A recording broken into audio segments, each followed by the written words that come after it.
Come inside of my heart if you're looking for answers. Look at the stars, go a little bit faster.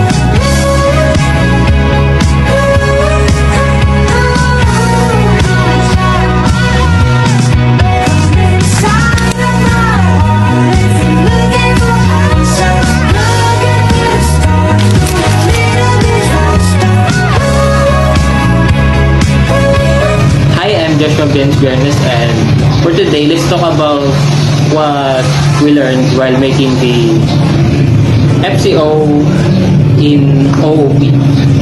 First, let's start with learning the OOP concepts that to make our FCO. We use the encapsulations in the part to hide the data, like the private and protected, and it can be accessed using the setter and getter function. While using getter and setter function, we also learned about the constructors and deconstructors, and they are also helpful in implementing our code.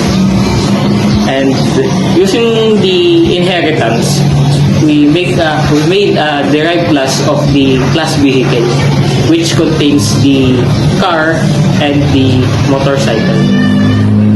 So hi guys, so today's vlog going to give a reflection on our experience and learning in object-oriented programming, or OOP.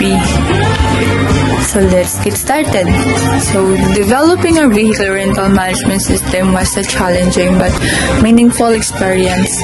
At first, understanding object-oriented programming was not easy, especially the concepts of inheritance, polymorphism, and file handling.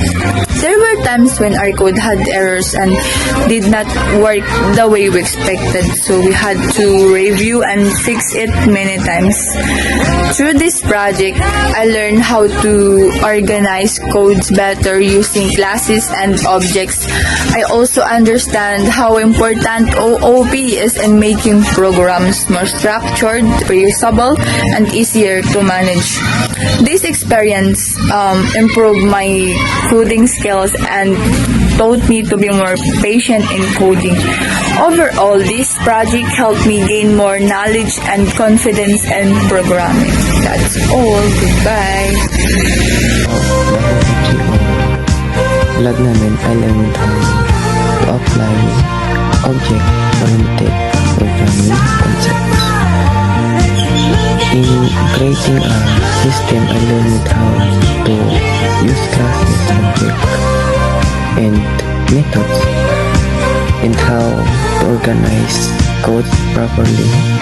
The activities also helped me improve my problem-solving skills, especially in fixing errors and understanding how a system works. Overall, this subject helped me gain more confidence in programming and creating better systems.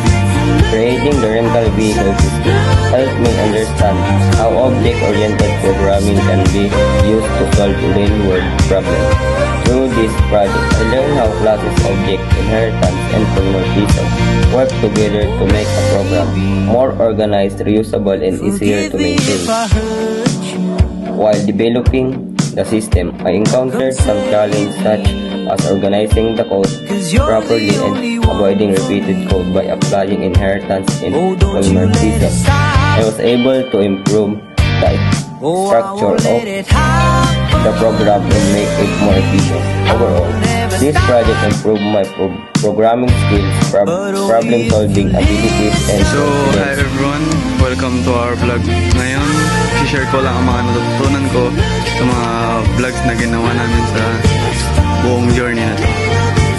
Mas naiintindihan ko ang iba't ibang concepts gaya ng mga programming, lalo na ang mga object-oriented programming. Natutunan ko rin kung paano makatutulong ang inheritance, polymorphism, abstraction, and exception handling para maging mas organized, efficient, at reliable ang isang program. At bukod sa coding, natuto rin akong mag-explain ng technical concept ng mas malinaw at naging mas confident ako sa paggawa ng presentation at vlogs. And so overall na naging malaking tulong ang subject na ito para ma-improve hindi lang ang programming skills kundi pati na rin ang communication skills ko. So yun, maraming salamat sa panonood and see you for our next vlog.